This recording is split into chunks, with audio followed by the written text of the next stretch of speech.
Hello അസ്സാം വലൈക്കും. നമ്മളന്ന് ഗസേരിയ മാർക്കറ്റിൽ പോയപ്പോൾ കുറേ കരകൗശല വസ്തുക്കൾ കേട്ടോ. ഇവർ പണ്ടത്തെ വസ്തുക്കളെ പോലെയുള്ളത് ഇവർ ഉണ്ടാക്കി വെച്ചത് ഇപ്പോഴത്തെ കുട്ടികളൊക്കെ ആയിട്ട് ചിലപ്പോൾ ഉണ്ടാക്കിയതായി പുതിയ സാധനങ്ങളാണ് കേട്ടോ. ഇവർ പിന്നെ നമ്മളെ ഈന്തപ്പനൻ്റെ ഓലയും മടലും അങ്ങനെയൊക്കെ വെച്ചുകൊണ്ടാണ് ഇവർ ഉണ്ടാക്കിയത് കേട്ടോ. കൊട്ട പിന്നെ ഇതൊക്കെ കണ്ടോ, പഴമ തോന്നിക്കുന്ന ഓരോ പുതിയ വസ്തുക്കളാണ് കേട്ടോ. ഇതൊക്കെ പുതിയതാണ്. ഇതൊക്കെ ഈന്തപ്പനൻ്റെ പട്ട കൊണ്ടും അതിൻ്റെ മടൽ കൊണ്ടൊക്കെ ഉണ്ടാക്കിയതാണ് കേട്ടോ ഇവർ. ഇവിടെ ഇപ്പോൾ ഇങ്ങനത്തെ ക്രാഫ്റ്റ് പോലെയുള്ളതൊക്കെ സൗദികളും ഇവർ പഠിക്കുന്നുണ്ടല്ലോ.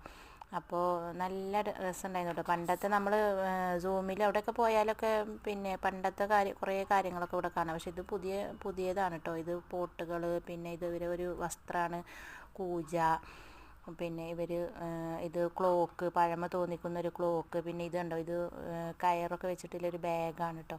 ഇത് ട്രഡീഷണൽ ഡ്രസ്സാണ്. അങ്ങനെ കുറച്ച് സാധനങ്ങളൊക്കെ ഉണ്ട് കേട്ടോ. പിന്നെ ഇങ്ങനെ പൂജ പോലെയൊക്കെ ഉണ്ടാക്കി നമുക്ക് ഫോട്ടോസൊക്കെ എടുക്കാൻ പറ്റിയ അങ്ങനെ കുറേ സാധനങ്ങൾ നമ്മൾ കുറച്ച് നടന്നൊക്കെ പോയി ഇങ്ങനെ കണ്ട് കുറച്ച് ഫോട്ടോസ് പാത്തു. ഞാനൊക്കെ ഫോട്ടോസൊക്കെ എടുത്തു. ഇഷ്ടപ്പെടുകയാണെങ്കിൽ ലൈക്ക് ചെയ്യുക, ഷെയർ ചെയ്യുക, സബ്സ്ക്രൈബ് ചെയ്യുക. അസ്സലാമു അലൈക്കും. അങ്ങനെ നമ്മൾ പോലീസിൻ്റെ കൂടെയൊക്കെ ഫോട്ടോസൊക്കെ എടുത്തിട്ടുണ്ട്. ഇതൊരു വലിയൊരു ഈന്തപ്പനത്തോട്ടത്തിൻ്റെ വലിയൊരു ഫ്രെയിമിലാക്കി വെച്ചിട്ടുള്ളൊരു ഫോട്ടോസാണ് കേട്ടോ. ഇതാണ് ഈ ഗസേരിയ മാർക്കറ്റിൻ്റെ ആ ഒരു പിന്നെ എന്താ പറയുക, ഒരു സൈഡിലുള്ള ഫോട്ടോസ്. ഇത് അതിൻ്റെ ഫ്രണ്ട് ഡോറാണ് കേട്ടോ. ഓക്കെ.